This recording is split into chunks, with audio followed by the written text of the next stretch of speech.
Nearly 17 years after the release of Harry Potter and the Sorcerer's Stone, fans still talk about the film series, discovering new moments and finding small Easter eggs. Fearfully fascinating subject. As you rewatch your favorite Potter films, see if you can spot the 10 important details you totally missed the first time around. All right, let's go. Before you watch, click subscribe. You'll join our notification squad and be the first to know of new Screen Rant content. It was about something you were wearing around your neck at the wedding. It was a symbol. You mean this? Yes. That exactly. The Deathly Hallows symbol. The final films in the Harry Potter series are Harry Potter and the Deathly Hallows Part 1 and 2. We know the movie title represents the Deathly Hallows symbol and its association with the Master of Death. The symbol itself has a triangle with a circle in the center and a straight vertical line going directly down the center. The symbol can be broken down to represent the Elder Wand, Resurrection Stone, and the Cloak of Invisibility. For readers of the books, the Deathly Hallows symbol was not fully revealed until the release of the novel in 2007. 2 years before that, the symbol was teased in Harry Potter and the Goblet of Fire. In the book, Harry visits with Dumbledore, who issues a warning. As Dumbledore wanders around, he stops at a glass case. Look closely at the case and you will spot a 3D model of the Deathly Hallows symbol. Was the symbol just a coincidence? Apparently not. J.K. Rowling was heavily involved with the set design, so everything would match her visions and descriptions of the book. She was clearly planning the future installments of the film franchise by adding the small and fun detail. The best part is no one knew at the time what the symbol meant until the films were rewatched years later and after the release of the final novel. Can you only split the soul once? For instance, 6 and 7? 7. Merlin's beard, Tom. The number 7. In Harry Potter movies, we learn Lord Voldemort split his soul into 7 Horcruxes to allow him to live on and become born again multiple times. The number 7 plays a huge significance in the Horcruxes, as it is considered one of the more powerful numbers in the world of Harry Potter. There were 7 original Harry Potter books, and the number continues to pop up in the movies. Throughout the whole series, you can see how the number is used as a theme. In the Chamber of Secrets, the chamber is guarded by a door with 7 snake locks on the outside. Harry Potter eventually uses the number 7 for his Quidditch jersey. Not only is the number used again, but Potter is basically labeling himself as the 7th Horcrux before he even knew it. Another connection to Harry and the number 7 comes in the form of 7 Harry Potters. In the Deathly Hallows Part 1, 6 characters take polyjuice as their bodies get transformed into Harry clones. Add in the original Harry and you have 7 in total. The next time you watch one of the films, pay close attention to the details and see how many instances of the number 7 you can find. Snape tried to kill me. No, dear boy. I tried to kill you. And trust me, if Snape's cloak hadn't caught fire and broken my eye contact, I would have succeeded. Even with Snape muttering his little counter-curse. Snape was trying to save me. Snape the Savior. For many years, Professor Snape was the character we loved to hate. Then he truly embraced the dark side and we just hated him, but just for a moment. Flashbacks and huge reveals showcase Snape's true intentions. The way he protected Harry and how Dumbledore ordered Snape to kill him rather than just commit a flat-out murder. Before the big reveal, we get to see the evil Snape battle Minerva McGonagall in a wizard's duel. With blasts coming from both wands, Snape had to act quickly to deflect shots and prevent any damage from occurring. During the midst of the battle, the 2 Death Eaters by Snape's side are hit and fall to their death. Watch back at the footage closely and you can easily tell Snape was the one who deflected the shots himself. Using precise aim, he managed to clobber both Death Eaters while still defending additional blasts from Minerva. Snape then transforms and bursts out the Hogwarts window, leaving the dead corpses behind. Snape's actions were the ultimate form of undercover work, and many of us missed those first moments when we first watched. Now we can appreciate Snape even more for what he did to help Harry and other wizards. You can't go now. Well, I must say, when I took the job, there was nothing in the job description about You're running away?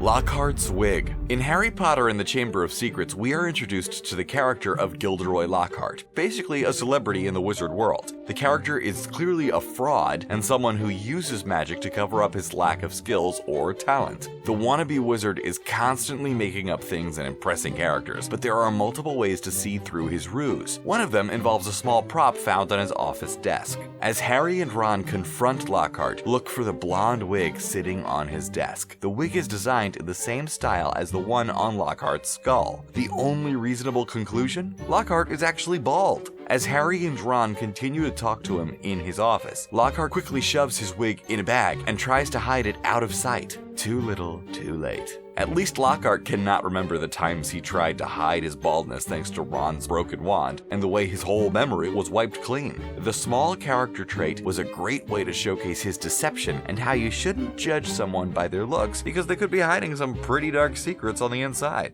Ferroverto. That wand needs replacing, Mr. Weasley.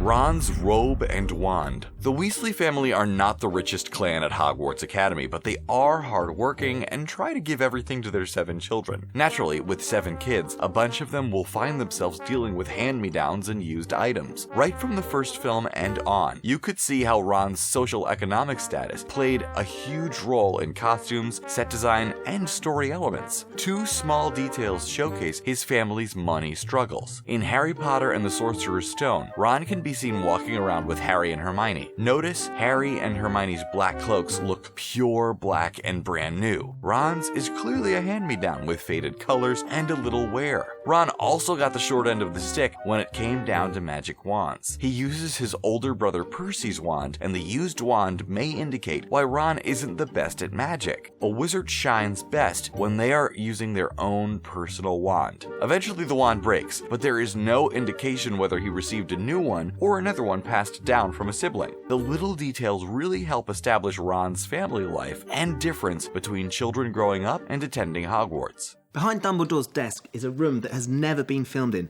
and yet it's been dressed with as much care as any other part of the set.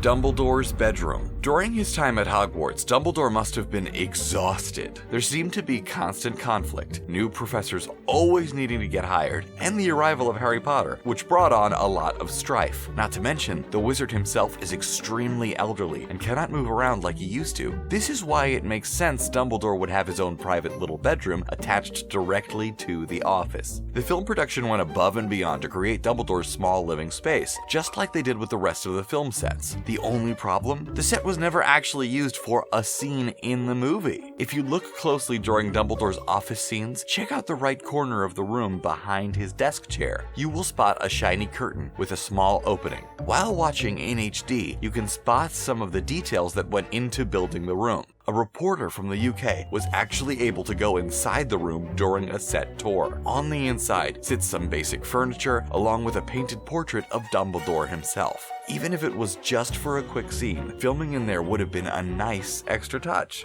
I'll just get my muggle money.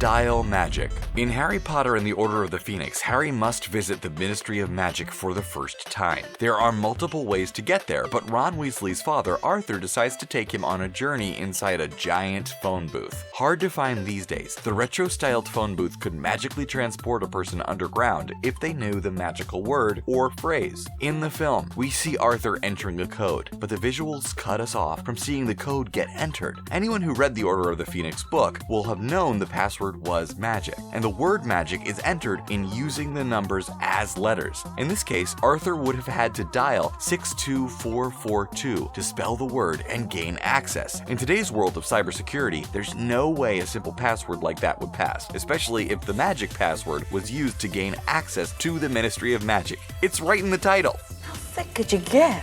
Anyway, it was still a fun scene to see Arthur and Harry create a little magic as they rode the phone booth down into the ground and faced off with the Ministry of Magic for Harry's hearing. Watch it! Oh, that's rotten luck. The Chocolate Frog returns. Harry Potter and the Sorcerer's Stone had the tough task of delivering a great story while introducing us to Harry's wizarding world. Everything came together in an amazing fashion, and the rest is cinematic history. The Sorcerer's Stone includes a lot of small details, including a lot of great moments during Harry's train ride to Hogwarts. After purchasing some chocolate treats and candies, Harry opens up the chocolate frog. Out of nowhere, the frog hops up, sticks to the window, and then exits the train. Then, out of nowhere, all our minds are blown when Harry Potter and the Deathly Hallows Part 2 gets released 10 years later. In the closing moments of the movie, Harry and Ginny's son sits aboard the train with Hermione and Ron's daughter. All of a sudden, a chocolate frog sticks to the window and hops on board. Was it the same frog? How has it survived multiple decades, sticking to the side of the train? What kind of chocolate is this? Naturally, many of us missed the small moment and significance because we were crying our eyes out. Either way, the frog truly represents the series coming full circle and creating a whole new generation of children at Hogwarts. Tell me, what would I get if I added powdered root of asphodel to an infusion of wormwood? You don't know? Snape's secret love. Professor Snape always came off as a tortured soul, but we never realized how bad it was until the final films of the franchise were released. In those movies, we get to see flashbacks of Snape's childhood and a glimpse at his first love, Harry's mother Lily. Even though Lily chose James Potter over Snape, his love clearly remained, and Snape vowed to protect Harry during all his years at Hogwarts. While the big twist was hard to predict, unless you read the books ahead of time, there was a small Easter egg that could have given everything away. Way back in Harry Potter and the Sorcerer's Stone, Snape and Harry have their first encounter during a class at Hogwarts. The exact quote, "What would I get if I added powdered root to asphodel to an infusion of wormwood?" While the words seem like a bunch of wizardry rubbish, their true meaning is much deeper than you realize. Asphodel is actually a type of lily, which has to do with a grave. The wormwood refers to absence, and in a sense, Snape is basically saying he still regrets and mourns Lily's death. The quote showcases how deep J.K. Rowling planned out Harry's story and the history of the characters. It was all there in the first movie. Susan Bones. I know. Hufflepuff. The disappearance of Susan Bones. With Hogwarts filling up with students each year, there are a number of minor characters we've seen come and go over the years. One of those characters is Susan Bones. Susan appears in Harry Potter and the Sorcerer's Stone and the Chamber of Secrets. She was friendly with Hermione and shared many scenes with her, including one where they giggled and fawned over Gilderoy Lockhart. In the first film, Susan was chosen for the Hufflepuff house and stayed a member of the house. After the two films, Susan Bones disappeared with no mention or appearance of the character again. People point to possible background performers that could be the character, but there's one main reason Susan Bones disappeared. The actress who played her was the daughter of director Chris Columbus. Columbus directed the first two films, and when he didn't return, his daughter didn't play the role any longer. For those who didn't read the books, you'll be happy to know Susan Bones does make random appearances in later novels, and is even involved in the Battle of Hogwarts as a member of Dumbledore's army. She manages to survive, although no direct details are given. The character could have been recast in the films, but they just wrote her out instead.